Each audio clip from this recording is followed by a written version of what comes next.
Hello students, आज मैं आपको हिंदी की पाठ्य पुस्तक का आपकी हिंदी की पाठ्य पुस्तक पाठ 1 जो है वो पढ़ाने जा रही हूँ और उस कविता का नाम है इतनी शक्ति हमें देना दाता। तो जी आपको पता है कि आपका प्रार्थना गीत भी है जो हम सुबह सुबह स्कूल में आते हैं और प्रार्थना करते हैं।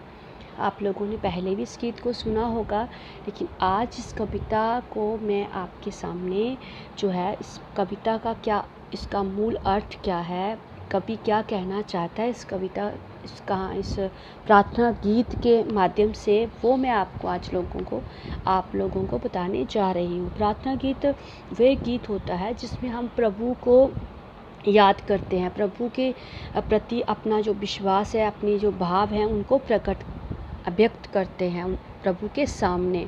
तो इस कविता की में भी जो कवि हैं वो अपने भाव प्रकट कर रहा है। वो ये कह रहा है कि हे प्रभु, मैं कभी भी कैसी भी परिस्थिति मेरे सामने आ जाए, मैं कभी भी ऐसा कुछ गलत ना करूं, ऐसा कुछ भी मेरे मन में कभी भी ऐसा कुछ भाव ना आए।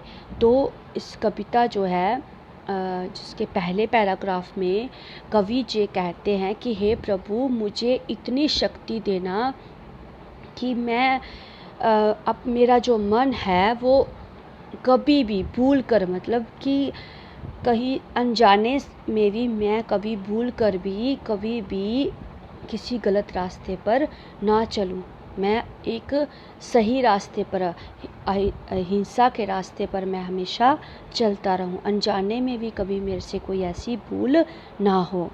नेक्स्ट पैराग्राफ में कवि कहते हैं कि हे प्रभु, मेरे जो जीवन में जो अज्ञान रूपी अंधेरा है, उस अज्ञान रूपी अंधकार को तुम दूर करो और मुझे ज्ञान की रोशनी दे दो।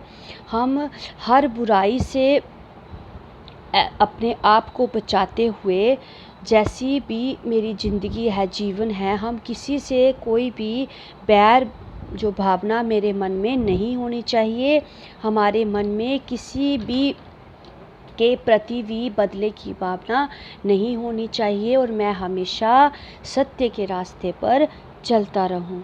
नेक्स्ट पैराग्राफ में कवि जी कहते हैं कि हे प्रभु, हम कभी भी आपसे क्या मिला है, आप ये कभी ना सोचें। हम ये सोचें कि हमने आपको किसी को क्या अर्पण किया है। इस संसार में हमारा जो व्यवहार है वो ऐसा होना चाहिए कि सब जो है, सबका जीवन जो है मधुबन के समान होना चाहिए, ताकि जो है सब जो है उससे महक उठें और जो तुम अपनी करुणा रूपी जल की धारा से सबके मन को निर्मल बना दो, कि सब जो हैं, सबका जो मन है वो एकदम से निर्मल, मतलब कि स्वच्छ कर दो, एकदम साफ सुथरा सबका मन जो है वो साफ कर दो, ताकि किसी के मन में भी बैर जो है वो विरोध किसी के प्रति ना रहे। नेक्स्ट पैराग्राफ में कवि जी कहते हैं कि हे प्रभु, अज्ञान के अंधेरे से जो मैं गिर गया हूँ उसमें तुम मुझे ऐसी रोशनी दो ताकि मैं खुद ही अपने अज्ञान रूपी जो मेरा दुश्मन बना हुआ है उसको मैं खो दूँ, और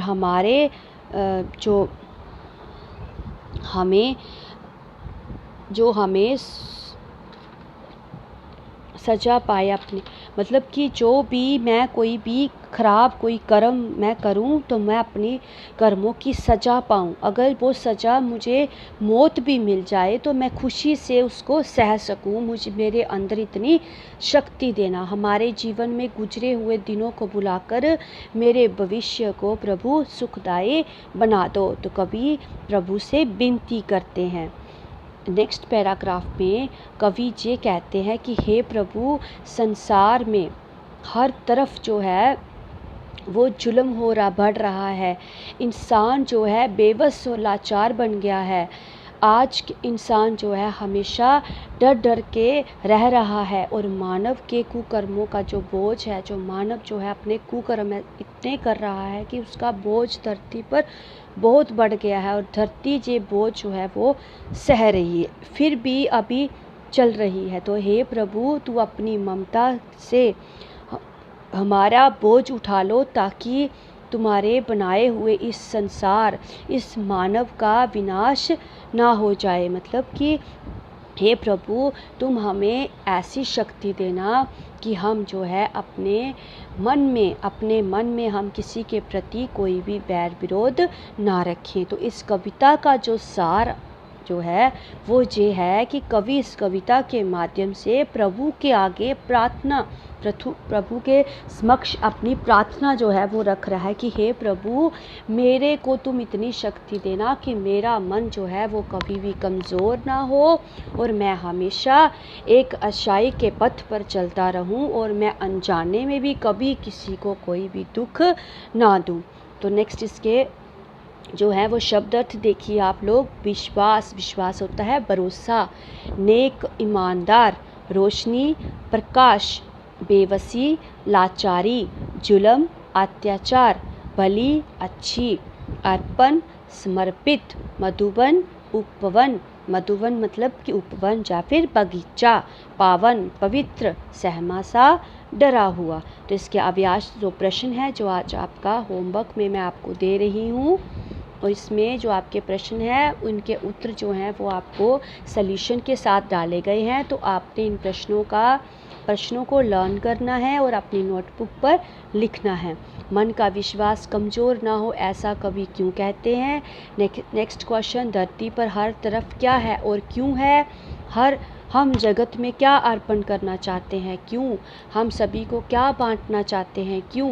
और सबका जीवन भी बन जाए मधुबन का क्या भावार्थ है। तो इन प्रश्नों के उत्तर जो हैं आपको सॉल्यूशन में मिल जाएंगे।